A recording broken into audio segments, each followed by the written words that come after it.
ሰላም ለእናንተ ይሁን ውድ አድማጭ ተመልካቾቻችን እንደምን አላችሁ?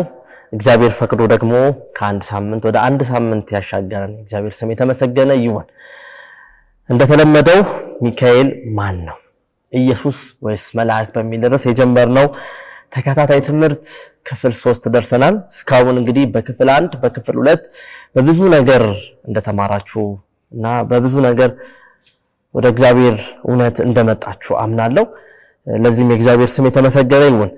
ዛሬ ወደ ክፍል 3 እንሄዳለን። እንደተለመደው ለጥናታችን መግቢያ የሚሆንን ጥቅስ አነብና ጸሎት አደርጋለሁ። ትንቢተ ዳንኤል ምዕራፍ 12 ቁጥር 1 ላይ ይገኛል። እንዲህ ይላል፣ በዚያን ዘመንም ስለ ሕዝብ ልጆች የሚቆመው ታላቁ አለቃ ሚካኤል ይነሳል።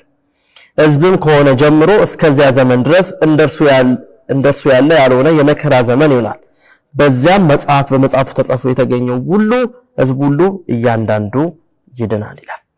የእግዚአብሔር መንፈስ እንዲያስተምራን በመካከላችን እንዲገኝ እንዲገልጥልን ወደ እውነቱ እንድንመጣ አጠር ያለ ጸሎት እናደርጋለን። እግዚአብሔር አባታችን እጅግ አድርገን እናመሰግናለን ስለ መልካምነትና ስለ ቸርነት። ቅዱስ እግዚአብሔር ሆይ ደግሞ በኢሳት ላይ ያው ቃልን እንከፍታለን። እግዚአብሔር ሆይ በመንፈስ እንድታስተምረን በመንማሩ ደግሞ ለውጥ እንድናመጣ እግዚአብሔር አባት ሆይ ደግሞ ወደ እውነት ደግሞ የበለጠ እንድንቀርብ እንድትረዳን ዘንድ ጸልያለሁ በኢየሱስ ክርስቶስ ስም አሜን። ሚካኤል ማን ነው? ኢየሱስ ወይስ መልአክ የተሰኘው ትምህርታችን ክፍል 3 ደርሰናል። እንግዲህ በዛሬው ክፍል ላይ ደግሞ ከባለፈው ቀጣይ የሆኑ ሐሳቦችን ለማንሳት ፈልጋለሁ። እንግዲህ በክፍል 2 ላይ የጌታ መልአክ ተብሎ የተጠቀሱትን በብሉይ ኪዳን ላይ ያሉትን ታሪኮች የብሉይ ኪዳን ማጣቀሻዎችን ስንመለከት ነበር። በዚህ አጋጣሚ የጌታ መልአክ ተብሎ የተጠቀሱ በሙሉ ኢየሱስን ወይም ሚካኤልን የሚገልጹ አይደሉም። ግን በነዛ ጥቅሶች ላይ ለምሳሌ በበላምም በሙሴም በያዕቆብ ላይ በነዛ ጥቅስ አውድ ላይ ስንመለከተው ግን ኢየሱስ እንደተገለጠላቸው የሚያሳይ ነው። በዋነኝነት በብሉይ ኪዳን ማጣቀሻዎች ውስጥ የምንገነዘበው ነገር ምንድነው? ኢየሱስ በጌታ መልአክ ብሎ መጠቀሱ ምን ያክል ለሕዝቡ ቅርብ እንደሆነና የእግዚአብሔርን ሐሳብ ደግሞ ለሰዎች በሙሉ ለመናገር አብ ኢየሱስ እንደመረጠው እናያለን። ምክንያቱም በዮሐንስ ወንጌል ምዕራፍ 1 ቁጥር 18 ላይ አብን ማንም አላየውም ይለናል ዮሐንስ። ከዛም በኋላ ግን ልጁ ኢየሱስ ክርስቶስ ግን ተረከው ብሎ እንደተናገረው ማለት ነው። ስለዚህ ኢየሱስ ክርስቶስ የእግዚአብሔር መንግስት መርህን የእግዚአብሔር መንግስት ስርዓትን የእግዚአብሔር መንግስት ለኛ ያለውን እቅድ ዓላማውን በሙሉ በኢየሱስ ክርስቶስ እንዳወቅን ሐዋርያው ዮሐንስ ሲናገር እናያለን። ስለዚህ የጌታ መልአክ ተብሎ በዛ ቦታ ላይ ሲጠቀስ ለአጋር ተስፋን ሲሰጣት፣ ለሙሴ ተስፋን ሲሰጥ፣ ለበላም ተስፋን ሲሰጥ፣ ለእስራኤል ሕዝብ ለመሳፍንት ዘመን ላሉት ለማኑኤል ተስፋን ሲሰጥ እግዚአብሔር ምን ያክል ቅርባችን እንደሆነ የምናረጋግጥበት ሚካኤል የሚለው እንደ እግዚአብሔር ያለ ማን ነው የሚለው ምን ያክል ለኛ ቅርብ እንደሆነ የምንገነዘብበት እንደሆነ እንረዳለን። ዛሬ ወደ ሚልክያስ ምዕራፍ 3 ቁጥር 1 ላይ ወዳለው ሐሳብ ልወስዳችሁ ፈልጋለሁ። እዚህ ላይ አንዳንድ ነጥቦችን እንማራለን። ሚካኤል ኢየሱስ ይሁን መልአክ የሚለው ነው። እንግዲህ እስካሁን ብዙ ማረጋገጫዎች እንዳገኛችሁ ተስፋ አደርጋለሁ። አሁን ደግሞ ተጨማሪ የሆነ ማብራሪያዎችን ተጨማሪ የሆነ ከመጽሐፍ ቅዱሳችን ማረጋገጫ ሰጣችኋለሁ። ልክ ጥናታችን ላይ ስንጀምር ለምንም ነገር ለማንኛውም ጥያቄዎች በሙሉ መጽሐፍ ቅዱስ በቂ ምላሽ እንዳለው አረጋግጠናል። አሁንም ከዚህ መጽሐፍ ቅዱሳችን ውስጥ ከሚልክያስ ምዕራፍ 3 ቁጥር 1 ላይ እንዲህ ይለናል፣ እነሆ መልእክተኛዬን እልካለሁ፣ መንገድንም በፊት ያስተካክላል። እናንተም የምትፈልጉት ጌታ በድንገት ወደ መቅደሱ ይመጣል፣ የምትወዱት የቃል ኪዳን መልእክተኛ ሆኖ ይመጣል ይላል የሰራዊት ጌታ እግዚአብሔር ይላል። ከመጽሐፍ ቅዱሶች ውስጥ በጣም ዝነኛ ከሆኑ ወይም በጣም ከሚታወቁ መሲያዊ ትንቢቶች መካከል አንደኛው ይህ ክፍል ነው አሁን ያነበብኩት። በተለይ ስለ ክርስቶስ መምጣት ጉዳይ ላይ መሲያዊ ትንቢቶች ከምንላቸው አንዱ በሚልክያስ ምዕራፍ 3 ቁጥር 1 ላይ ነው። እዚህ ምዕራፍ ላይ እንዳነበብኩት መልእክተኛን እልካለሁ ይላል መጀመሪያ ላይ። ከዛም በኋላ ያ መልእክተኛ ደግሞ መንገድን በፊት ያስተካክልና ከዛው ቁጥር 1 ላይ ደግሞ የምትፈልጉት ጌታ ማለት አምላክ ነው፣ ፈጣሪ ነው ማለት ነው። ያ ጌታ ደግሞ በድንገት ወደ መቅደሱ ይመጣል። ከዛም በኋላ ያ የምትወዱት ቃል ኪዳንን መልእክተኛ ይዞ ይመጣል ብሎ መጽሐፍ ቅዱሳችን ይናገራል። በዚህ ጥቅስ ላይ ስንመለከት ቅድም እንዳልኩት የኢየሱስ ክርስቶስ መምጣትን የሚያመለክት ነው። በክፍል 1 ጥናታችን ላይ ደግሞ መልአክ የሚለው ቃል ስንፈታው መልእክተኛ ማለት ነው። መልእክትን ይዞ የሚመጣ የተቀበለውን ከአብ እግዚአብሔር ተቀብሎ ይህንን መልእክት ለሕዝቡ የሚያዳርስ መልእክተኛ እንደሆነ አይተናል። ስለዚህ ይህ መልእክተኛ እልክላችኋለሁ ብሎ መጽሐፍ ቅዱስ ይናገራል። በአንዳንድ ክፍሎች ላይ ከዚህ በፊትም እንደተማርነው ኤንጅልስ ኦፍ ዘ ሎርድ የሚለው የጌታ መልአክ ተብሎ የተጠቀሰው እንደ መልእክተኛ የጌታ መልእክተኛ ብሎ እንደፈታነው ተመልክተናል። ስለዚህ አሁን መልእክተኛ ልካለው ካለ በኋላ ወረድ ሲልልን ደግሞ የምትፈልጉት ጌታ ደግሞ ድንገት ወደ መቅደሱ ይመጣል። ከዛም በኋላ የምትወዱትንም የቃል ኪዳን መልእክተኛ እነሆ ይመጣል። በዚህ ቁጥር ላይ በአንድ ቁጥር ላይ ብቻ ሁለት ቃላቶች እናያለን። የመጀመሪያው መልእክተኛ ሲሆን ሁለተኛው ደግሞ ጌታ ነው። መጀመሪያ ላይ መልእክተኛ ይላካል። ከዛም ያ መልእክተኛ ደግሞ መንገድን ያስተካክላል። ከዛ የምትፈልጉት ጌታችሁ ደግሞ ይመጣል መቅደስ ውስጥ ካለ በኋላ የምትወዱትን የቃል ኪዳን መልእክተኛ አለ። ደግሞ ቃል ኪዳን የሚገባው ከእናንተ ጋር ቃል ኪዳን ሊያስተሳሰር የሚችለው መልእክተኛ ደግሞ እልካለሁ ወደ እናንተም ይመጣል ሲል የሰራዊት ጌታ እግዚአብሔር ይናገራል ይላል። ይህንን ሐሳብ ወስደን ደግሞ ወደ ሌላኛው ታሪክ ልውሰዳችሁ። ወደ ዘካርያስ ምዕራፍ 3 ላይ ወዳለው ሐሳብ እንምጣ። ይሄ ዝነኛም ታሪክ ነው። በዘካርያስ ምዕራፍ 3 ላይ አንድ ታሪክ አለ። ከቁጥር 1 ጀምሮ መጽሐፍ ቅዱሳችን ሲናገር እንደዚህ ይላል። እርሱም ታላቁ ካህን ኢያሱ በእግዚአብሔር መልአክ ፊት ቆሞ አሳየኝ ይላል። በዚህ ቦታ ላይ በካህኑ ኢያሱ ላይ ሰይጣንና እግዚአብሔር ሲከራከሩ ታያላችሁ። ይህንን ሐሳብ ደግሞ በይሁዳ ምዕራፍ 1 ቁጥር 9 ላይ ደግሞ ተመሳሳይ ሐሳብን ደግሞ እንማራለን። በምዕራፍ 3 ላይ ታላቁ ካህን ላይ ኢያሱ በዛ ቦታ ላይ በእግዚአብሔር መልአክ ፊት በቆመበት ሰዓት ላይ ክስ እንዳቀረበ ይታያል ሰይጣን። በዚህ ክስ ላይ ነው እንግዲህ እግዚአብሔር ሰይጣን እንደዚህ ያለው እንዲገጸጽ እንዳያወራ ጭምር እየተናገረው ነበር። ምክንያቱም ኢየሩሳሌምን የመረጠ እግዚአብሔር ይገጽጻል፣ ልትከሰው የምትችልበት ምክንያት በቂ ምክንያት የለም ብሎ ሲናገር ይታያል። ታዲያ እነዚህ ሁለቱ ተቃዋሚዎች እግዚአብሔርና ሰይጣንን በደንብ እንድናስተውላቸው ፈልጋለሁ። በእርግጥ ኢያሱ የቆሸሸ ልብስ ለብሶ ነበር፣ በኃጢአት ተበክሎ ነበር። ቁጥር 3 ላይ እንደዚህ ይላል፣ ኢያሱም እድፋም ልብስ ለብሶ በመልአኩ ፊት ቆሞ ነበር ይላል። ከዛም ቁጥር 4 ላይ እርሱም መልሶ በፊት የቆሙትን እድፋሙን ልብስ ከእርሱ ላይ አውልቁ አላቸው ይላል። ስለዚህ ሰይጣን ያቀርብ የነበረው ክስ ይሄ ነበር። ኢያሱ መዳን አያስፈልገውም፣ ትክክል አይደለም፣ እድፋም ልብስ ነው የለበሰው። ያ እድፋም ልብስ ደግሞ ኃጢአትን የሚያሳይ ነው፣ በደልን የሚያሳይ ነው፣ ጥፋትን የሚያሳይ ነው፣ ክፋትን የሚያሳይ ነው። ክፋትና ኃጢአት ደግሞ ከእግዚአብሔር መንገድ የሚያርቅ እንደሆነ ግልጽ ነው። ስለዚህ በኃጢአት ምክንያት ደግሞ የዘላለም ሞት መጥቷል። ስለዚህ ኢያሱ ላይ የቀረበበት ክስ ልክ ነው እያለ ነው ሰይጣን። ከዛም በኋላ ምዕራፍ 3 ቁጥር 3 ላይ ግን እግዚአብሔርም አለ በመልአኩ ፊት ቆሞ የነበረውን ኢያሱ አውልቁለት፣ እድፋም የሆነውን ኃጢአት ማንነቱን፣ በደለኝነቱን፣ ክፋቱን፣ ጥፋቱን በሙሉ አውልቅለት ሲል ይናገራል። ስለዚህ በዚህ ጉዳይ ላይ ሰይጣን ጥያቄው ክሱ ያቀረበው ከመልአክ ጋር ነበር። ክሱን ያቀርብ የነበረው ከሚካኤል ከሆነው ከኢየሱስ ክርስቶስ ጋር ነው። ስለዚህ እየተከራከሩ ነው ያለው። ኢያሱ መዳን የለበትም አለበት በሚለው ክርክር ላይ ነበሩ። በዛን ሰዓት ላይ ነው ግን እየተናገረ ያለው እግዚአብሔር ይገስጻል፣ ራቅ። ምክንያቱም ለኢያሱ የሚሞትለት አምላክ ሚካኤል ኢየሱስ እንደሆነ ነግሮታል።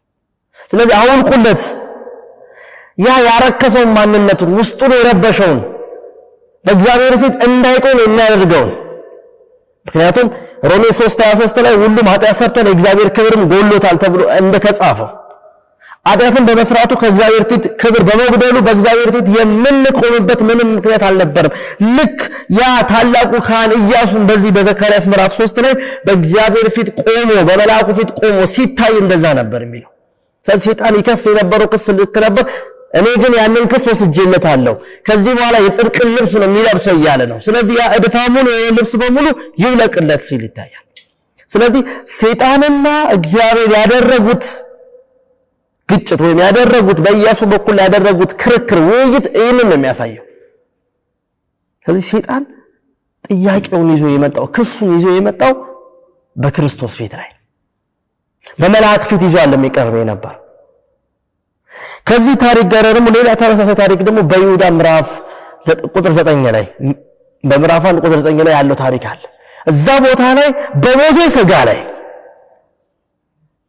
ክርክር ሲፈጠር ታያላችሁ። እግዚአብሔርና ሰይጣን መካከል በዛ ቦታ ላይ ሚካኤል ተብሎ በተገለጸው ቦታ ላይ በሙሴ ሥጋ ላይ እየተከራከሩ ነበር ነው። በሙሴ ሥጋ መነሳት አለመነሳት ዙሪያ ላይ ሰይጣን ከሚካኤል ጋራ ግጭትን እንደፈጠረና እየተከራከረ እንደሆነ መጽሐፍ ቅዱሳችን ይናገራል። መጽሐፍ ቅዱስ ራሱም ኢየሱስ ክርስቶስ በምድር ላይ የሞት የሲኦል መክፈቻ እኔ ነኝ ብሏል። በዮሐንስ ወንጌል ምዕራፍ 11 ላይ ስለ አልዓዛር ታሪክ በምናነብበት ሰዓት ላይ ይህንን ሐሳብ በደንብ ነው የሚናገረው። አልዓዛር ከሞተ በኋላ ኢየሱስ ከ4 ቀን በኋላ ተስፋ በተቆረጠበት ቦታ ላይ በቃ ሁሉ ነገር ተረስቶ፣ ምክንያቱም መጀመሪያ ላይ ታሞ ተጠርቶ ነበር አልሄደም። ከዛም በኋላ ሞቶም እንኳን ሰምቷል ግን አልሄደም ነበር። ግን 4 ቀን በኋላ በአይሁዳውያን ሕግ መሰረት ደግሞ እስከ 3 ቀን አንድ ሰው ይቆያል የሚል እምነት አለ። ነፍሱ አለች ተብሎ ይታሰብ ነበር። ስለዚህ ከ3 ቀን በኋላ ግን ሁሉ ነገር ያከትማል ነው። ኢየሱስ ደግሞ የመጣው በ4ኛው ቀን ላይ ነው።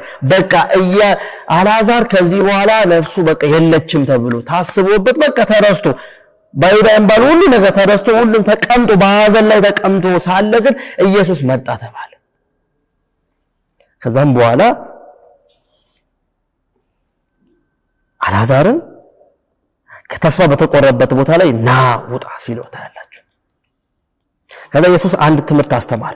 ኢየሱስ በነገራችን ላይ ከእያንዳንዱ ፈውሶች ቀጥሎ የሆነ ትምህርት ያስተምራቸዋል። ከአልዓዛር ሞት መነሳት በኋላ አንድ ትምህርት አስተማራቸው። እኔ ሕይወትና ትንሣኤ ነኝ፣ በእኔ የሚያምን ሁሉ ይህንን ሕይወትና ትንሣኤ ያገኛል። ስለዚህ ክርስቶስን አምኖ የሚያንቀላፉ ሁሉ ሰዎች ልክ እንደ አልዓዛር እያላቸው ነው። ልክ እንደ አልዓዛር ይነሳሉ። ምክንያቱም በክርስቶስ ስላመኑ። ስለዚህ ክርስቶስ ደግሞ ፈጣሪ ነው፣ ሰዎችን ሕይወትን መስጠት ይችላል። ያንን ነው ዮሐንስ ወንጌል ምዕራፍ 1 ላይ በመጀመሪያ ቃል ነበርም ቃልም በእግዚአብሔር ዘንድ ነበር ካለ በኋላ ቁጥር 18 ላይ ቃልም ሥጋ ሆነ በእኛ መካከልም አደረ ይላል። ስለዚህ ያ ቃል ሥጋ ሆኖ በእኛ መካከል ያደረው ክርስቶስ ኢየሱስ ነው። ስለዚህ በመጀመሪያ ቃል ነው፣ ፈጣሪ ነው። ሁሉን ነገር ሁሉ በእርሱ ሆነ ነው። በቃ አንዳች ያለሱ የሆነ ነገር ማንም የለም ይላል ቁጥር 3 ላይ ምዕራፍ 1 ዮሐንስ ወንጌል ላይ። ስለዚህ ሁሉ ነገር ካለመኖር ወደ መኖር የመጣው በኢየሱስ ክርስቶስ ነው። ኢየሱስም ፈጣሪ ነው እያለን ነው ዮሐንስ እያስተዋወቀን ያለው። ስለዚህ ሕይወትን የሚሰጥ አምላክ ነው። ሕይወት ሰጪ አምላክ ነው። የሞቱትን ተስፋ የተቆረጠባቸውን የሚያስነሳ ነው። የደረቁ አጥንቶችን ከዛ ቦታ ላይ አስነስቶ ከፍ የሚያደርግ አምላክ ነው። የደረቁ ቅጠሎችን የሚያረሰርስ አምላክ ነው እያለ ነው ኢየሱስ። ስለዚህ በዛ በሙሴ ሥጋ ላይ ሰይጣን ይከራከር የነበረው ከሚካኤል ከክርስቶስ ጋር ነው። ከመላእክት ጋር ሊከራከር አይችልም። ምክንያቱም መላእክቶች ሕይወትን መስጠት አይችሉም፣ ምክንያቱም ፈጣሪ ስላልሆኑ። ኢየሱስ ግን ፈጣሪ ነው፣ ሕይወት ነው፣ ትንሣኤ ነው። በኢየሱስ ክርስቶስ የሚያምኑ ሁሉ አልዓዛር እንደተነሳ ሁሉ ይነሳሉ በመጨረሻው ጊዜ ላይ። ይህንን እግዚአብሔር ተስፋን ሰጥቷል። ሰዎች ከዘላለም ሞት ወደ ዘላለም ሕይወት የሚሻገሩት በኢየሱስ ነው። ካንቀላፉበት ይህንን ሞት አሁን የምንሞተውን ሞት እንቅልፍ ይለዋል ኢየሱስ ክርስቶስ። ምክንያቱም አልዓዛር አንቀላፍቷል ነው ያለው። ስለዚህ ያንን እንቅልፍ ከሚለው አስነስቶ ደግሞ እንደገና ሕይወትን የሚሰጠው ኢየሱስ ክርስቶስ ብቻ ነው። ምክንያቱም ፈጣሪ ስለሆነ ነው። በሙሴ ጉዳይ ላይ ሲከራከሩ የነበሩት ለዚህ ነው። ምክንያቱም መጽሐፍ ቅዱሳችን ላይ ከሙታን ተነስተው ሰማይ ካሉ ሰዎች መካከል አንደኛው ሙሴ ነው። ስለዚህ ከሙሴ መነሳት ጋር ክርክር እየገጠመ ነው ያለው ሰይጣን። በይሁዳ ምዕራፍ 1 ቁጥር 9 ላይ እንደሚናገሩ ክርክር እየገጠመ ነው ያለው። መላእክ ደግሞ ይህንን መብት የላቸውም። ሙታን ማስነሳት አይችሉም። ምክንያቱም ራሳቸው ሕይወት ያገኙት ከክርስቶስ ስለሆነ። የተቀበልነውን ህይወት ለሌላ ሰው መስጠት አንችልም። ምክንያቱም ሰጪ ብቻ ነው ሊሰጥ የሚችል፣ ተቀባይ ሊሰጥ አይችልም። ሰጪያችን ደግሞ ኢየሱስ ክርስቶስ ነው። ስለዚህ አሁንም እያለ ነው ልክ ቅድምም ዘካርያስ ምዕራፍ 3 ላይ እሱ እድፋም ልብስ ለብሷል፣ ኃጢአተኛ ማንነት አለው፣ እንዴት ይድናል እያለ ሲከስ እግዚአብሔር ይገሥጻል። በተመሳሳይ ደግሞ ይሁዳ ምዕራፍ 1 ቁጥር 9 ላይ ደግሞ በሙሴ ሥጋ ደግሞ ክርክር ሲገጥሙ ኢየሱስ አይሆንም እኔ ሕይወት ነኝ አለ። በእኔ አምኗል ሙሴ፣ ስለዚህ አስነሳዋለሁ አለ።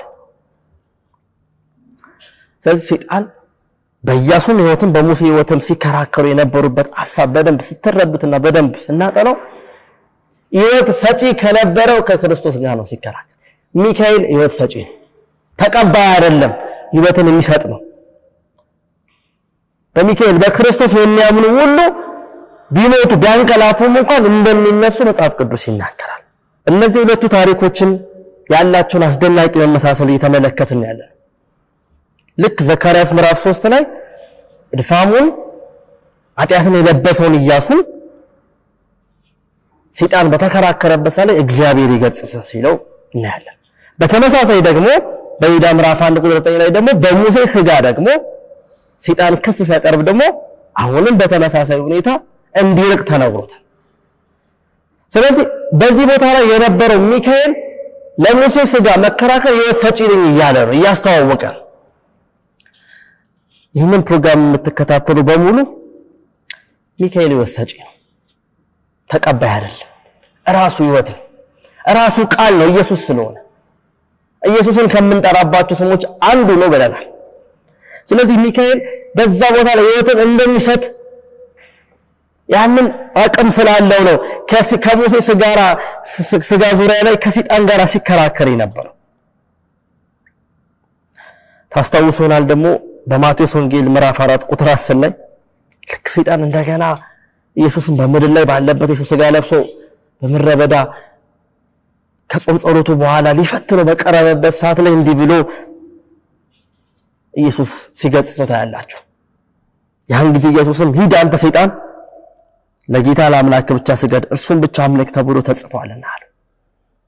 ልክ ኢያሱን እድፋሙን ልብስ ለብሷል መዳን የለበትም ብሎ ሲከራከር እግዚአብሔር ይገሥጸዋል። ትክክል አይደለም፣ እኔ እድፋሙን ልብስ አውልቄለት የጽድቅን ልብስ አልበሻዋለሁ እያለ ነው ሚካኤል። በሙሴ ሥጋ ደግሞ በይሁዳ ምዕራፍ 1 ቁጥር 9 ላይ ደግሞ ሙሴ መነሳት የለበትም ብሎ በሚከራከረበት ሰዓት ላይ አሁንም እንዲርቅ ሲናገረው ታያላችሁ። ምክንያቱም እኔ ነኝ ሕይወት ሰጪ፣ በእኔ አምኗል፣ እኔን ታምኖ አርፏል፣ ስለዚህ አስነሳዋለሁ እያለ ነው። ምክንያቱም ኢየሱስ ቅድም በአልዓዛር ሕይወትም እንዳልኳችሁ በእኔ የሚያምን ሁሉ ሕይወትና ትንሣኤን ያገኛል ብሏል ኢየሱስ። በተመሳሳይ ደግሞ በምድር ላይ በተፈተነበት ሰዓት ላይ ደግሞ ኢየሱስ በአካል በተገለጠበት ሰዓት ላይ 40 ቀን ሙሉ ጾም ጸሎት ላይ አሳልፎ ከምግብ ከውሃ ተቆጥቦ ኢየሱስ ባለበት ሰዓት ላይ በደከመበት ሰዓት ላይ ሰይጣን መጥቶ በፈተነው ሰዓት ላይ መጨረሻ ላይ ያን ጊዜ እንደዚህ ያለው ይላል፣ አንተ ሰይጣን ለጌታ ለአምላክ ብቻ ስገድ እሱን ብቻ አምልክ ብሎ ተጽፏል ብሎ ኢየሱስ ሲናገረው ታያላችሁ። በኢያሱ በሙሴም በማቴዎስ ወንጌል ምዕራፍ 4 ላይ የምታዩት ሰይጣን ታርጌቱ ያለው ከክርስቶስ ጋር ከመላእክቶች ጋር ምንም አይነት ኮኔክሽን፣ ምክንያቱም ከሰማይ ጋር ያጣላውና ከእግዚአብሔር መንግስት ያራቀው በሰማይ ጦርነት እንዲፈጠር ያደረገው ከኢየሱስ ጋር የነበረው ክስ ነው፣ ሌላ ነገር የለውም። ሰይጣን ከመላእክት ጋር ጉዳይ የለውም። ሰይጣን ከፈጣሪ ከሆነው ከክርስቶስ ጋር ጉዳዩ። ለዛ ነው በድፋሙ በኢያሱ ላይ መዳን የለበትም ብሎ ሲከራከር ነበር። እግዚአብሔር ግን አይሆንም አለ፣ ይውለቅለት። በሙሴ ሥጋ ዙሪያ ላይም ሲከራከር ነበር፣ አይሆንም እኔ ሕይወት ሰጪ ነኝ አለ። ሥጋ ለብሶ በደከመበት ስፍራ ላይ በምድር ላይ በሚመላለስበት ሰዓት ላይም ሰይጣን መጣና ደግሞ የዓለምን ሁሉ ሀብት ካሳየው በኋላ ለእኔ ብትሰግድ ሁሉ ይሰጣል ሲል የእግዚአብሔር ቃል እንደዚህ ያላለው ለክርስቶስ ብቻ ስገድ ይላል፣ ለእግዚአብሔር ብቻ ስገድ ይላል፣ ስለዚህ ራቅ እያለው ነበር። ሚካኤል ምን ያክል ከሰይጣን ጋር ይታገል እንደነበረ እነዚህ ጥቅሶች ማሳያዎች ናቸው። ስለዚህ ሰይጣን ከመላእክት አለቃ ተብሎ ከተጠቀሰው ከሚካኤል ጋር ያለውን አለመስማማት በደንብ አድርጋችሁ እንድትመለከቱ አሳስባችኋለሁ። አሁንም እዚህ ክፍል ላይ እንደምንረዳው ኢየሱስ ከሰይጣን ጋር ያደረገውን እያንዳንዱ ግጭቶችን ስትመለከቱ በአሸናፊነት እንዳጠናቀቀ ትረዳላችሁ። በኢያሱ ላይ የቀረበው ክስ አይሆንም፣ እድፋሙ ልብሱ ይለቃል፣ በድል አጠናቀቀው። ከዛም በኋላ በሙሴ ስጋም ዙሪያ ላይም ተከራከረው፣ ግን በሱ ስላመነ ተነሳ። በዚህ ቦታ ላይ የዓለምን ሀብትም እንኳን ቢያሳየውም እንኳን ለኔ ወድቀህ ብትሰግድልኝ ሁሉ ይሆንልሃል ባለው ሳለ ግን አይሆንም ብሎ ለእግዚአብሔር መስገድን ሲናገረውና ሰይጣንን ከሶስቱ ፈተናዎች በኋላ ምንም ድል ሳያደርግ ሲቀር ጥሎት እንደሄደ እንደራቀው እዛ ቦታ ላይ ትመለከታላችሁ። ሚካኤል ሁሌም አሸናፊ ነው። በራዕይ ምዕራፍ 12 ቁጥር 7 ላይ ያንን ይገልጻል። በሰማይ ጦርነት ሆነ፣ ሚካኤልና መላእክቱም ተዋጉ ይላል፣ ግን አልተቻላቸውም፣ ወደቁ ይላል መጽሐፍ ቅዱስ። ስለዚህ ሁሌም በእነዚህ ታሪኮች ውስጥ ስትረዱ ሚካኤል ምን ያክል አሸናፊ እንደሆነ ትረዳላችሁ። ወደ ሌላኛው ሚካኤል ክርስቶስ ወደሚያረጋግጥልን ወደ ሌላኛው ታሪክ እንሰጣችሁ።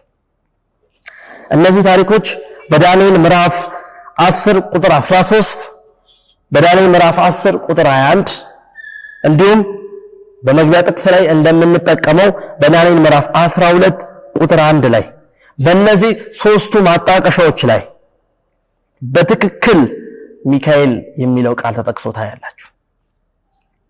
ሌላው ቅድም ባጠናነው በይሁዳ ምዕራፍ 1 ቁጥር 9 ላይ ያለ እንዲሁም በዮሐንስ ራዕይ ምዕራፍ 12 ቁጥር 7 ላይ ሚካኤል የሚለው ቀጥተኛ ቃሉን ትረዳላችሁ። ሶስቱ ሚካኤል የሚባሉ ቃላቶች በዳንኤል ውስጥ ተጠቅሰዋል። እዚህ ቦታ ላይ መጽሐፍ ቅዱሳችን የአማርኛው መጽሐፍ ቅዱሳችን ላይ ሚካኤል የሚለውን ቃል ታላቁ አለቃ እያለ ይገልጻል። በተቃራኒው ደግሞ በእንግሊዘኛ የመጽሐፍ ቅዱስ ስታጠኑ ደግሞ ፕሪንስ ወይም ልዑል ብሎ ይጠቅሷል። የኛ መጽሐፍ ቅዱስ ደግሞ ትርጓሜው የተወሰደው ከእንግሊዘኛው ነው።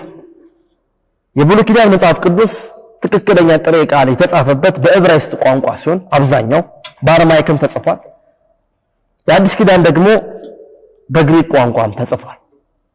ስለዚህ ዕብራይስጡን ቀጥታ ወደ እንግሊዘኛ ተተረጎመ፣ እንግሊዘኛው ደግሞ ወደ አማርኛ ተተርጉሞ ለኛ ቀርቧል። ከዚህም ባጠናን ያጠናን ስርዓት መሰረት አንዱ ክፍል ካልገባ ሌላውን ክፍል በማጥናት ሌላውን ክፍል ከሱ ጋር ተመሳሳይ የሆኑ ሐሳቦችን በማጥናት ትክክለኛውን የመጽሐፍ ቅዱስ እውነትን እናገኛለን ብለን በመጀመሪያው ክፍል ባጠናን ስርዓታችን አይተን ነበር። አሁን የምናየው ክፍል ይህንን ነው። በዳንኤል ምዕራፍ 10 ቁጥር 3 ላይ ታላቁ አለቃ ተብሎ ተጠቅሷል።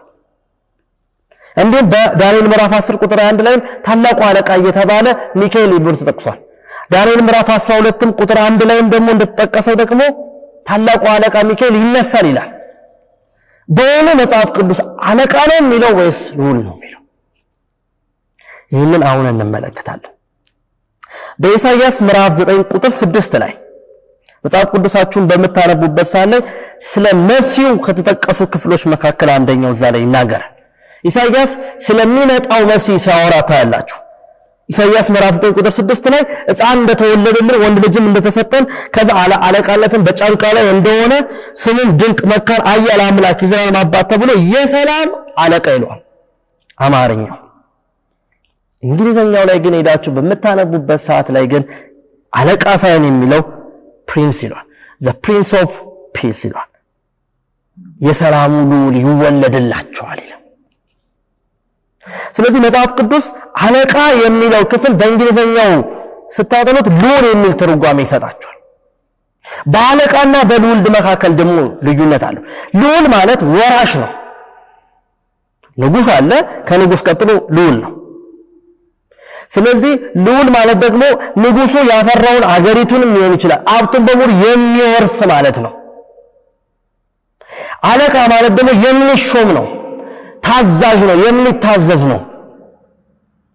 ስለዚህ በዚህ ቦታ ላይ ታላቁ አለቃ ሚካኤል ሲባል ሚካኤል አለቃ ከተባለ እንደ ታዛዥነት ነው የሚታየው፣ እንደ ወራሽነት ግን አይታይም። ኢየሱስ ደግሞ በባህሪው ወራሽ ነው። ምክንያቱም መጽሐፍ ቅዱስ ላይ የእግዚአብሔር ልጅ ተብሎ ተጠቅሶልናል። ስለዚህ የመውረስ ጉዳይ ነው። የልጅነትን ስልጣንን ታረጋግጣላችሁ። ዳንኤል ምዕራፍ 8 ቁጥር 5 ላይ እንደዚህ ይላል። በዚህ ቦታ ላይ ጥቅሱን በመታነቡበት ሰዓት ላይ በአለቆቹም አለቃ ብሎ ይተረጎምልናል። ልክ ክርስቶስና ዳቢሎስ ያደረጉትን ጦርነት በዳንኤል ምዕራፍ 8 ቁጥር 5 ላይ ሲጠቅስልን በአለቆቹ ላይ አለቃ ይላል። በእንግሊዘኛው ላይ ግን ፕሪንስ ኦፍ ፕሪንስ ይሏል። በቃ ልዑል ብሎ ነው የሚገልጽልን። አለቃ የሚለው ትርጓሜ በዚህ ክፍል ላይ አታገኙ። በእርግጥም በቁጥር 11 ላይ ሄዳችሁ ስታዩት ደግሞ አሁንም በአለቆችም አለቃ ይላል። ፕሪንስ ብሎ ይተረጉመዋል። ስለዚህ አለቃ ተብሎ የተጠቀሰው እያንዳንዱ የመጽሐፍ ቅዱስ ላይ ክፍል ላይ በዳንኤል ላይ ስናያቸው አለቃ የሚል ትክክለኛ ትርጉም አይሰጡንም። በተቃራኒ ነው የሚሰጡት። ልዑል የሚል ትርጓሜ ነው ያላቸው። ስለዚህ ልዑል የሚለውን ትርጓሜ ይዘን በምንፈታበት ሰዓት ላይ ያ ልዑል የሚመራን ክርስቶስ ወደ ሆነው ጋር ነው። ስለዚህ እዚህ ጋር ያለው የመጽሐፍ ቅዱስ ያተረጓጎም ስርዓት ትክክለኛውን እውነት እንዳይታወቅ ጋርዶታል። ዛሬ ግን እግዚአብሔር እያስተማረን ያለው ግን ይሄንን ነው። ትክክለኛውን የመጽሐፍ ቅዱስን ጥሬ ቃሉን በማጥናት መረዳት እንችላለን። ይህንን የምትከታተሉ ሰዎች እንግሊዘኛውን መጽሐፍ ቅዱስ እንድታነቡ ኪንግ ጄምስ ቨርዥንን እንድታነቡ አበረታታችኋል። ከቻላችሁም ደግሞ የዕብራይስጡንና የእንግሊዘኛውን መጽሐፍ ቅዱስ ያለበትን ተያያዥ ያለውን አንድ ላይ ያለውን አብራችሁ እያስተያያችሁ ብታጠኑ ደግሞ የበለጠ ሚካኤል ክርስቶስ መሆኑን ደግሞ የበለጠ ተረዳላችሁ። ከአለቃነት ይልቅ ልዑል መሆኑን የበለጠ ግንዛቤያችን ይሰፋል። መጽሐፍ ቅዱስ ላይ በመዝሙር 136 ቁጥር 3 ላይ የጌቶቹ ጌታ ይሏል ኢየሱስን። ከዛም በዘዳግም ምዕራፍ 10 ቁጥር 17 ላይ ደግሞ የአማልክት አምላክ ይሏል። ከዛ በራዕይ ምዕራፍ 19 ቁጥር 16 ላይ ደግሞ የነገስታት ሁሉ ንጉስ ይሏል። እነዚህ ሁሉ የመለኮት መጠሪያዎች ናቸው። ኢየሱስ የጌቶች ሁሉ ጌታ ነው አንድ ሰው። በዘዳግም ምዕራፍ 17 ላይ ደግሞ የአማልክት ሁሉ አምላክ ማን? ኢየሱስ። ራዕይ 19 ቁጥር 16 ላይ ደግሞ የነገስታት ሁሉ ንጉስ ማን? ኢየሱስ። መለኮትን የምንጠራባቸው ቃላቶች ናቸው። ስለዚህ ልዑል የሚለው ቃልም አንደኛው መለኮት የሆነን ማንነቱን የሚገልጽልን ሐሳብ ነው። ስለዚህ ታላቁ አለቃ ሚካኤል ይላል። ስለዚህ የሚካኤል ቦታ አውቶሪቲነቱ አለቃነት ሳይሆን ልዑልነት ነው። መብት አለው ነው፣ ፈጣሪ ነው እያለ ነው። ስልጣን አለው ነው፣ ጉዳዩ የስልጣን ጉዳይ ላይ ነው። ሰይጣንም ከእግዚአብሔር መንግስት የለያየ የስልጣን ጉዳይ ነው። በልዑልም መሰላለሁ ያለ ጥያቄ ነው። ስልጣኑ ይገባኛል፣ በልዑልም መሰላለሁ፣ በክርስቶስ መሰል መብት አለኝ ባለበት ሰዓት አይሆንም ተባለ። በሰማይም ጦርነት ሆነ፣ ወደቀ የተባሉ እዚህ ጋር ዳንኤል ምዕራፍ 9 ቁጥር 25 ደግሞ ተጨማሪ ማብራሪያ ደግሞ የሚጠቅስልን ደግሞ የልዑል መሲህ ይሏል። እንግሊዘኛው ላይ መሲህ ኢን ዘ ፕሪንስ ይሏል።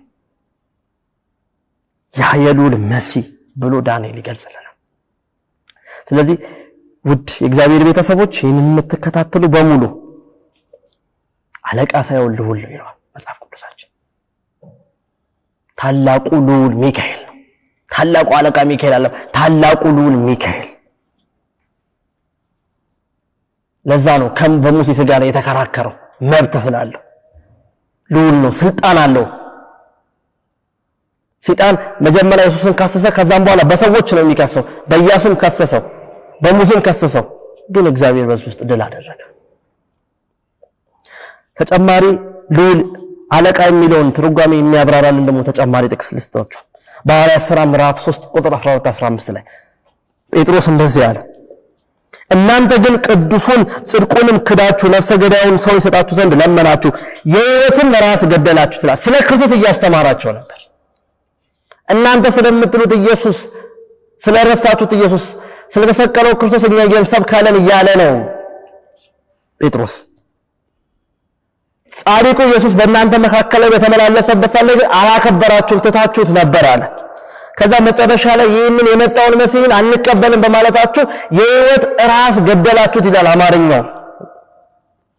እንግሊዘኛው ላይ እንዲህ ይላል ፕሪንስ ኦፍ ላይፍ ይላል። የሕይወታችሁን ልዑል ገደላችሁት እያለ የህይወታችሁን መሪ፣ የህይወታችሁን ገዢ፣ የህይወታችሁን ጌታ፣ የነገስታት ሁሉ ንጉስ የሆነውን የጌቶች ሁሉ ጌታ የአማልክት ሁሉ አምላክ የሆነውን ኢየሱስን ገደላችሁት አላቸው። አምላክን ነው እየገደላችሁት የነበራችሁት፣ አላወቃችሁትም። እነሱ የመሰላቸው አብዛኛው አይሁዳ የመሰለው እንደማንም ተራ ሰው ተወልዶ ያደገ ነበር የመሰላቸው። ወደ ገዛ ህዝቡ መጣ፣ ግን የገዛ ህዝቡን አላከበረውም ተብሎ ተጽፏል። ኢሳይያስም ተናግሯል። አስቀድሞ ኢየሱስ ከመሞቱ በፊትም ኢሳይያስ 53 ላይ እኛም አላከበርነውም ብሎ ተናግሯል። ያንን ያላከበራችሁት ኢየሱስ ክርስቶስ የህይወትን ራስ ገደላችሁት ይላል። እንግሊዘኛው ላይ ግን የህይወታችሁን ልዑል ገደላችሁት፣ መሪያችሁን ገደላችሁት። የህይወታችሁን አቅጣጫ ሊያሳያችሁን የፈለገውን ከኃጢአት ወደ ጽድቅ ያመጣችሁን ከሞት ወደ ዘላለም ህይወት ያሻገራችሁን ያንን ኢየሱስ ክርስቶስን ገደላችሁታል። ምክንያቱም ብቸኛው በመስቀል ላይ ተንጠለጠለው የሰው ልጆችን ኃጢአት ሁሉ የከፈለው መልአክ ሳይሆን ኢየሱስ ክርስቶስ ነው። ያንን የገደላችሁት እያለ ነው ሐዋርያው ጴጥሮስ። በመቀጠል ሌላ ማረጋገጫ ያለን ጥቅስ ልስጣችሁ። የሐዋርያት ሥራ ምዕራፍ 5 ቁጥር 30 እና 31 ላይ እናንተ በእንጨት ላይ ሰቅላችሁ የገደላችሁትን ኢየሱስን አለ። ቅድም ምዕራፍ 3 ቁጥር 14-15 ላይ የሕይወትን ልዑል ገደላችሁታል። አሁን ደግሞ 5:30-31 ላይ ደግሞ በእንጨት ሰቅላችሁ የገደላችሁት ኢየሱስ አለ የአባቶችን አምላክ አስነሳው። ይህም እግዚአብሔር ለእስራኤል ንስሐ የኃጢአትን ስርየት ይሰጥ ዘንድ ራስንም መድኃኒት አድርጎ በቀኙ ከፍ ከፍ አደረገው ይላል። እንግሊዘኛው ላይ ፕሪንስ ኦፍ ሰፈሪንግ ይላል። የገደላችሁት ልዑሉን ኢየሱስን ነው እያለ ነው። በተመሳሳይ በሐዋርያት ሥራ ምዕራፍ 5 ላይ ብትገሉትም የአባቶች ሁሉ አምላክ አስነሳው። ያ የሞተው ኢየሱስ ለእስራኤል ሁሉ ለዓለም ሁሉ ሕዝብ ንስሐ እንዲገባ የኃጢአትን ስርየት ሁሉ እንዲያገኝ ዘንድ ነው። ለዚህ ነው እግዚአብሔር በቀኙ ከፍ ከፍ አደረገው፣ ልዑል ስለሆነ። አለቃ አይደለም፣ ልዑል ነው ኢየሱስ። ሚካኤል አለቃ ሳይሆን ልዑል ነው፣ ስልጣን ያለው ነው። ይሄ መጽሐፍ ቅዱስ በደንብ አድርጎ የሚሰጠን ማብራሪያ ነው። ተጨማሪ ጥቅስ ደግሞ ከዚሁ ጋር ልዑል አለቃ ይሁን ሚካኤል የሚለውን በደንብ የምናይበት በራዕይ ምዕራፍ 1 ቁጥር 5 ላይ ነው። እንደዚህ ይላል፣ ከታመነው ምስክር ከሙታንም በኩር ይለዋል አማርኛው። ከሙታንም በኩር የምድር ነገስታት ገዢ ከሆነ ይላል። በኩር መጀመሪያ ነው። መጀመሪያ የሚወለድ ሁሉ በኩር ነው፣ ወራሽ ነው። በያዕቆብ ታሪክ ላይ ስታስታውሱ ያዕቆብ በምስር ወጥ ብኩርናን እንዲሸጥለት ያደረገው ኢሳውን በዚህ ምክንያት። ብኩርናን ያገኘ ሰው ወራሽ ነው፣ መብት ነው፣ ስልጣን አለው፣ አቅም አለው፣ የሚፈልገው ያደርጋል። የአባቱን ሀብት ሁሉ እንደሚፈልግ ይወርሳል። ይህንን ስለሚያውቅ ነው ያዕቆብ በምስር ወጥ ለኤሳው ብኩርናን ይሸጠለት። ለዛም ነው ኤሳው አቀለለው፣ በብኩርናን ጥቅም አልገባው። መጽሐፍ ቅዱስ ሲናገር ደግሞ ከታመነው ምስክር ከሙታን ሁሉ በኩር የመጀመሪያው ነው ኢየሱስ፣ ብቸኛ ነው። እንግሊዘኛው ላይ እንደዚህ ይላል፣ ፕሪንስ ኦፍ ዘ ኪንግዶምስ ዘ እርዝ ይላል። ልዑሉ የዓለም ሁሉ ንጉስ ነው ይላል። የምድራችን ሁሉ ንጉስ ነው፣ የምድር ነገስታት ሁሉ ገዢ ነው። ልዑሉ በኩር ተብሎ የተረጎሙ ልዑል ብሎ የተረጎማል እንግሊዘኛ። ምክንያቱም ኢየሱስ ፈጣሪ ነው። ስለዚህ ለፈጠራቸው ነገሮች ሁሉ ገዢ ነው፣ ባለሀብት፣ መብቱ ነው፣ ፕሪንስ ነው፣ ልዑል ነው። ስለዚህ እነዚህ ጥቅሶችን እስካሁን የጠቀስናቸው ጥቅሶችን በደንብ አድርጋችሁ ስታዩት በዳንኤል ውስጥ የተጠቀሰው ታላቁ አለቃ ሚካኤል ተብሎ የተጠቀሰው በአለቃነት ሳይሆን ታላቁ ልዑል ሚካኤል በሚለው ፍቺ እንወስደዋለን። ስለዚህ ሚካኤል አለቃ ሳይሆን ልዑል ነው። ይሄ ቅድም እንዳልኩት ዕብራይስጡን ከእንግሊዘኛው ጋር አንድ ላይ በማድረግ ማጥናት ይቻላል። የግሪኩን ከእንግሊዘኛው ጋር አንድ ላይ በማድረግ ማጥናት ይቻላል። ትክክለኛውን ፍቺ እናገኝበታለን። ወደ ዳንኤል ምዕራፍ 10 ቁጥር 13 ላይ ወዳለው ታሪክ ልመልሳችሁ። ሰዎች በዚህ ቦታ ላይ ጥያቄ ያነሳሉ በሚካኤል ማንነት ዙሪያ ላይ። ዳንኤል ምዕራፍ 10 ቁጥር 3 ላይ ጥቅሱ እንደዚህ ይለናል። የፋርስም መንግስት አለቃ ግን 21 ቀን ተቋቋመኝ፣ እነሆም ከዋነኞቹ አለቆች አንዱ ሚካኤል ሊረዳኝ መጣ ይላል። እኔም ከፋርስ ነገስታት ጋር በዛ ተተውኩ ይላል። እንግሊዘኛው ላይ እንደዚህ ይለዋል። ሚካኤል ካለ በኋላ ፕሪንስ ይለዋል። ያ በእንግሊዘኛው ቺፍ ይለዋል። ያ አለቃ የሆነው ልዑሉ ነው ሚካኤል እያለ ነው። ስለዚህ ዳንኤል ይህንን ክፍል ላይ በሚጽፍበት ሰዓት ላይ በተጨነቀበት ሰዓት ላይ ሊያብራራለት የሚቋቋምበትን ኃይል ሊያበረታው ሊረዳው የሚችል ከዋነኞቹ አለቆች አንዱ ሚካኤል ሊረዳኝ መጣ ይሏል። ይሄኛው ትርጉም ስትሰጡት ሚካኤል አለቃ እንደሆነ ትረዳላችሁ እንጂ ልዑል እንደሆነ አትረዱም። አማርኛውን ፍቺ ስትረዱት። እንግሊዘኛው መጽሐፍ ቅዱስ ላይ ግን ኪንግ ጄምስ ቨርሽን ላይ ስታዩት ግን ፕሪንስ ይለዋል። ሚካኤልን የገለጸበት ልዑል ነው እያለው ነው። ያየሁት ልዑልን ነው እያለ ነው። በራእይ እየተመለከተ ልዑልን እየተመለከትኩ ነው ያለው። ስለዚህ ሊረዳው ዳንኤልን የመጣው ልዑሉ ሚካኤል ነው እንጂ አለቃው ሚካኤል አይደለም። እንዳጠቃላይ ሚካኤል ታላቅ ከፍተኛ የልዑላን ሁሉ አለቃ ብለን እንጠራዋለን። ይሄ በእርግጥም ክርስቶስ ኢየሱስ ነው። የሁሉም ሁሉ አለቃ ነው። የፈጠር መላእክትም የተፈጠሩት በኢየሱስ ክርስቶስ ነው። እኛም የተፈጠርነው በክርስቶስ ነው። ምድራችን ላይ የምናያቸው ፀሐይን፣ ጨረቃዎችን ሁሉም የተፈጠሩት እንስሳቶችም ሁሉ ፍጥረታት የምንበላቸው እያንዳንዱ ነገሮች በሙሉ የተፈጠሩት በክርስቶስ ነው። የነዛ ሁሉ አለቃ ነው ኢየሱስ ገዢ ስለሆነ። ስለዚህ ዳንኤል እያወራልን ያለ ነው ይሄ ነው። ልዑል ነው አለቃ ሲሆን ልዑልን ያየሁት እያለ ነው። የልዑላን ሁሉ አለቃ ኢየሱስ መሆኑን እያብራራልን ያለው። በመቀጠል በዳንኤል ምዕራፍ 10 ቁጥር 21 ላይ እንደዚህ ይላል። ነገር ግን በእውነት ጽሑፍ የተጻፈውን እነግርሃለሁ፣ በዚህም ነገርም ከአለቃችሁ ከሚካኤል በቀር ማንም የሚያጽናናኝ የለም አለ። ይህንን ይናገር የነበረው ደግሞ ገብርኤል ነው። ምዕራፍ 10 ቁጥር 21 ላይ በዚህ ቦታ ላይ የተጻፈውን ነገር ሁሉ እነግርሃለሁ። ከዛም በኋላ እንደዚህ ያለው ገብርኤል መልአክ ነው ለማርያም ያበሰራት፣ ለዘካርያስ የዮሐንስ መወለድን ያበሰረው ያ መልአኩ ገብርኤል ሁሌም ሲናገር ለማርያምም ያላት እንደዚህ ነው። በእግዚአብሔር ፊት የምቆም እኔ ነኝ፣ ለዘካርያስም ሲመጣም በእግዚአብሔር ፊት የምቆም እኔ ነኝ እያለ ነበር። ገብርኤል እንደዚህ ብሎ ነገረው፣ በእውነት የተጻፈውን ነገር ሁሉ እነግርሃለሁ፣ በዚህ ነገር ከአለቃችሁ ከሚካኤል በቀር። ስለዚህ ከገብርኤል በላይ የሆነ አለቃ እንዳለ እየተናገረ ነው ራሱ መልአኩ ገብርኤል። እኔ መልአክ ነኝ አለ። እኔ ተፈጣሪ ነኝ፣ የማገለግል ነኝ፣ መልእክተኛ ነኝ፣ ከእኔ የሚበልጥ ግን አለቃ አለ እያለው ነው።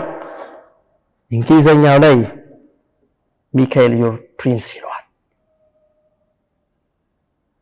ካለቃችሁ ያለም የሚለው ከልዑላችሁ ሚካኤል በቀር ይህንን ነገር የሚያጽናና ይህንን ነገር ከፍ ያደርግልህ ካዘንክበት ነገር ነፃ የሚያወጣ ከልዑሉ ከሚካኤል በቀር ማንም የለም እያለ ነው። ይህንን ያወራ ያለው መልአኩ ገብርኤል። ስለዚህ መልአኩ ገብርኤል ሚካኤልን ልዑል ነው እያለ ነው። አማርኛው ላይ አለቃችሁ ነው የሚለው፣ እንግሊዘኛው ላይ ግን ፕሪንስ ይላል። ልዑሉ ነው። ልዑሉ የሚረዳችሁ እሱ ነው። እሱ ነው የሚያጽናና እያለ ነው ዳንኤልን ካለበት ሐዘን፣ ካለበት ድባቴ፣ ካለበት ጭንቀት፣ ካለበት ድብርት ነፃ የሚያወጣ እሱ ልዑሉ ሚካኤል ነው እያለ ነው። ስለዚህ አለቃ ሳይሆን ልዑል የሚለውን ትርጓሜ ታገኛላችሁ። ስለዚህ ትምህርታችንን የዛሬውን ክፍል ሳጠቃልል መልአኩ ሚካኤል ልዑል ተብሎ ተጠርቷል። አለቃ ሳይሆን ልዑል ነው። በዳንኤል ምዕራፍ 10 ቁጥር 3 ላይም ቅድም እንዳየነው አሁን ደግሞ ዳንኤል ምዕራፍ 10 ቁጥር 1 ላይም መልአኩ ገብርኤል እየመሰከረ ነው። ካለቃችሁ ይላል አማርኛው፣ ግን ከልዑሉ ሚካኤል ማንም ሊረዳችሁ የሚችል የለም። ስለዚህ የሚካኤል ትክክለኛው ማንነት ልዑሉ ኢየሱስ ክርስቶስ ነው። መጽሐፍ ቅዱስ ይህንን በደንብ አድርጎ ያብራራል። ለዛም ነው መልአኩ ገብርኤል የቅዱሳን መጽሐፍት ዕውቀት ሁሉ እውነትን ሁሉ የሚያውቀው ኢየሱስ ነው እያለ ነው። ምክንያቱም በመጀመሪያ ቃል ነበር አለ ዮሐንስ። ያ ቃል እግዚአብሔር ነበር። ያ ቃል ነው ሥጋ ሆኖ በእኛ መካከል ያደረ። መጀመሪያ ነው ቃል ኢየሱስ ነው መጀመሪያ እያለ። ስለዚህ ስለ ቃሉ ከኢየሱስ ክርስቶስ ውጪ ማንም ሊያውቅ አይችልም። መላእክቶች ስለተፈጠሩ ከተወሰነ ጊዜ በኋላ ያለው ነው ሊያውቁት የሚችሉት። እነሱ ከመፈጠራቸው በፊት ስላለው ነገር ምንም የሚያውቁት ነገር የለም። እኛም ተፈጣሪዎች ነን። ከተፈጠርንበት ጊዜ ራሳችንን ካወቅንበት ጊዜ አንስቶ ያለውን ነገር ነው የምንረዳው። ሌላውን በታሪክ ነው የምንረዳው። ምክንያቱም በፊት አልኖርንም። ኢየሱስ ግን ሁሉን ነገር ያውቀዋል ከመጀመሪያው ጀምሮ ያለው። ለዛ ነው አልፋና ኦሜጋ ተብሎ ይጠቀሳል። መጀመሪያ መጨረሻም ኢንፊኒቲ ዘላለማዊ ነው። ጊዜ የማይገድበው ጊዜ ገደበናል የእውነት አይደለም። እግዚአብሔር ግን ጊዜ የማይገድበው አምላክ ነው። ስለዚህ ሁሉን የሚያውቅ ለዛ ነው ገብርኤል ሁሉን ሊያውቅ የሚችለው ዘላለማዊ ጊዜ ወደማይገድበው አልፋና ኦሜጋ ነው መጀመሪያ መጨረሻ ወደ ኢየሱስ እያስተዋወቀ ነው። እሱ ነው የሚረዳ፣ እሱ ነው የሚያግዝ፣ እሱ ነው የሚያጽናና እያለው ነው። ውድ ጌታ ቤተሰቦች ከሚካኤል ውጪ ማንም የሚያጽናናን የለም።